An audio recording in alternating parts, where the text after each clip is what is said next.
What's up, man? It's your boy, the athlete's attorney. Court is now in session again. Uh, I'm sorry I didn't get back in time. I went to sleep before I can do my analysis on game three. And that's why I'm doing it today. So, my questions are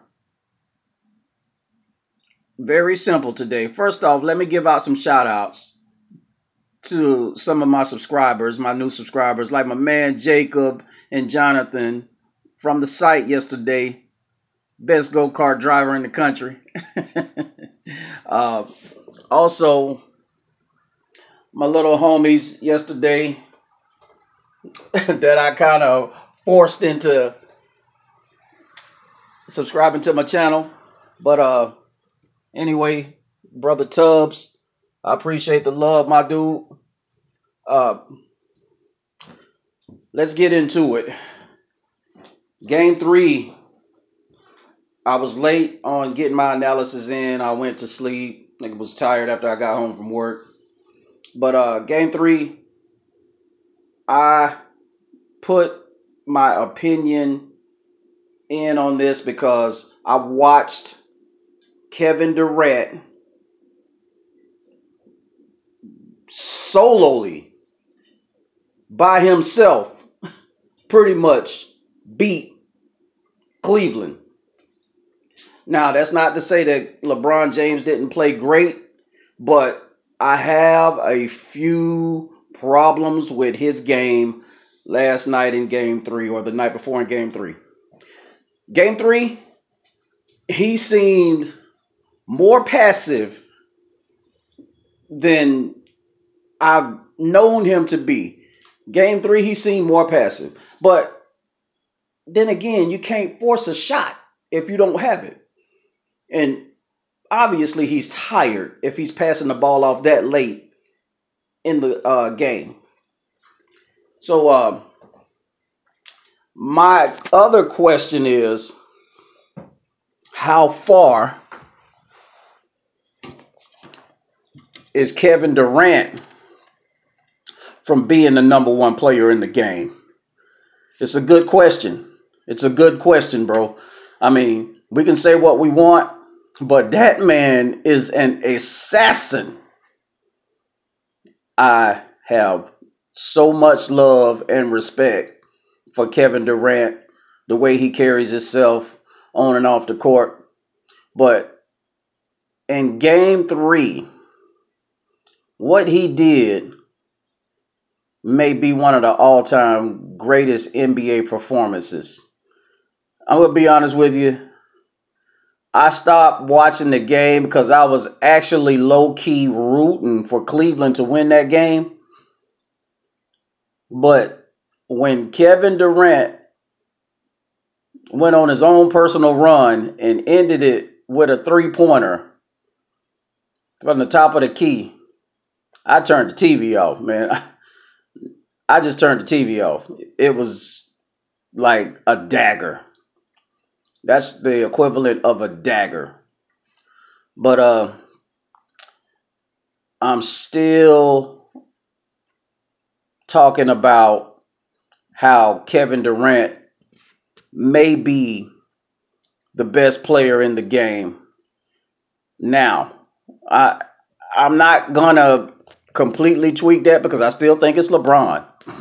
But the question is, how close is Durant from being the greatest in the game? And people, you can leave your analysis at the bottom. Once again, please remember to leave a comment. Please also remember to hit the like button so we can take this worldwide. But once again, I'll ask you, who or how far do you think Kevin Durant is behind Jordan as the number one player in the game? A lot more people are going to say, no, what about Anthony Davis? What about Steph Curry? What about such and such? No. That's not the question. The question is, how far is Kevin Durant away from being the greatest player in the game? To me, I think he's there. I think he's a tip ball from being the greatest player. It's still LeBron to me, but I think it's closer than what people are gonna say. A lot of people, y'all are gonna say, "Hey, we don't respect Kevin Durant because he left OKC and went to a super team." Ain't that what LeBron did? Come on now. Stop setting double standards, man. That don't make sense. But getting back to game 3 performance, I think Rodney Hood played well in game 3. I think there were a number of players that played good in game 3 for Cleveland, but I see that they weren't used to Ty Lue's rotation, which is why I think it's time for Ty Lue to move on. I mean, he should be coaching college basketball. He's won one in the pros. Go down to college, going down to college and play, or coach. I'm sorry. Forgive me for my stuttering words this morning. Just waking up. I had to do this before I went to work. But Ty Lue, I don't think you're the answer for the Cavaliers while LeBron is on the team. To me, you're just a fall guy and a scapegoat just in case something does go wrong. I mean, if LeBron James leaves, you're going to. So let's get that out in the open right now. If LeBron James leaves, you're going to, because you're not playing people that were good in other cities and other teams. My man Hood did not play none until this game 3 in the playoffs, until he started mentioning it on a couple of sites like Bleacher Report, and I've seen some stuff on Facebook, and I've seen a lot of stuff on YouTube where he's just complaining about not playing. Now, this man averaged 17 points a game in Utah. You telling me that you cannot find a place for this guy to play? Or are you just so stuck on winning the game with LeBron and winning the game with J.R. Smith? Oh, my goodness. That dude. Tristan Thompson. These guys want to play. Kyle Korver didn't get that much burn, man. What are you doing? I don't understand. I think game 1 was your chance to win. Game 1 was your chance to win. You could have solidified yourself and found another team, but I don't think you're going to. I don't think you're going to find another team anytime soon, man. So my point of saying that is, it's just time for you to move on. I don't think I like your coaching style. You're just there to kind of, if for lack of a better term, babysit until LeBron makes up his mind. So it's your coaching, bro. It's your coaching. You got the best player in the world on your team, and you think that's enough. You lost games 2 and 3 on your own. And you didn't lose game 3 by a wide margin, but you lost it enough. If you had have injected a lot of these players into the game and earlier in the series, it'd probably be a different series. Once again, it's your man, the Athlete's Attorney. Please remember to smash that like button, and I'm begging you, please remember to leave a comment in the box. Let me know it's you. Let me know what you think of analysis of the games so we can get this up. Please remember to smash the like button. Please remember to smash a comment in the comment section.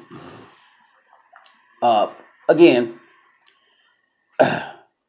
I'm still trying to not get away from this. Kevin Durant may be the best player in the game. But where do you guys see Kevin Durant next year as far as his progression on being the best player in the game? I'll tell you what I see. I see him being tied for being the best player in the game right now. And it's hard for me to say, you know who Kevin Durant reminds me of? And a lot of people go, that. How you figure that? Kevin Durant reminds me of Tracy McGrady. He don't brush his hair. But, you know, I like that dude. Kevin Durant reminds me of Tracy McGrady. The way they score at will, when they want to, how they want to. Kevin Durant is almost 7 feet tall and got handles like a 6'1" guard or something, man. That dude's amazing. Please remember to smash the like button when you come in here. Please remember to leave a comment. This is your man, the Athlete's Attorney. A lot of people are bashing KD about going to the Warriors and stuff like that. I don't think that's fair. Where do you guys see LeBron going next year? Me being a Laker fan, I'm a Lakers guy. It'd be a welcome addition for him to be over there. But I actually would go to the Knicks if I was LeBron. You're talking about the new king of New York. You'd be that guy. He'd be that guy. But the nucleus is set for him, so I don't know. But I don't know if he'll turn Porzingis into another Kevin Love, because Kevin Love hasn't been playing his best ball. He has lately. I'll give him that. You know, me and a friend of mine, we were talking about how Kevin Love and Andrew Wiggins trade would have never happened. Because I'm not trading Andrew Wiggins for Kevin Love. No. So there's something else that Cleveland should have thought about before they signed Kevin Love. And which he's not a bad player. I think Kevin Love is great, but I'm not trading Andrew Wiggins for him. That's just bottom line. But anyway, we're going to end this broadcast. The defense rests. Leave your comments in the box and please hit the like button. We out. Show.